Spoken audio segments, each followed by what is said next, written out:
গর্ভাবস্থায় কি মধু খাওয়া যাবে? গর্ভাবস্থায় মধু খাওয়া সাধারণত নিরাপদ এবং অনেক ক্ষেত্রে উপকারীও হতে পারে, যদি না আপনার কোনো অ্যালার্জি থাকে। চিকিৎসকদের মতে গর্ভবতী মায়েরা হালকা গরম পানি বা চায়ের সাথে মধু খেতে পারেন।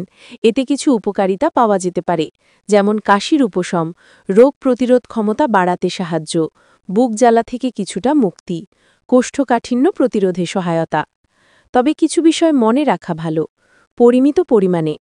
মধু মিষ্টি হওয়ায় এতে চিনির পরিমাণ বেশি থাকে, তাই অতিরিক্ত পরিমাণে খাওয়া উচিত নয়, বিশেষ করে যদি আপনার গর্ভকালীন ডায়াবেটিস বা ওজন বাড়ার প্রবণতা থাকে। সাধারণত দিনে 1 থেকে 2 চামচ মধু পরিমিত বলে মনে করা হয়। শিশুদের ক্ষেত্রে সতর্কতা।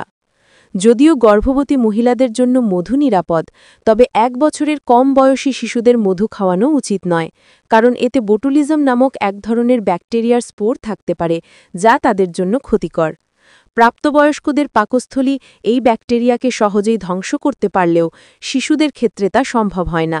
গর্ভাবস্থায় এই ঝুঁকি নেই, কারণ ব্যাকটেরিয়া স্পোর সাধারণত প্লাসেন্টা বা গর্ভফুল অতিক্রম করে শিশুর কাছে পৌঁছতে পারে না।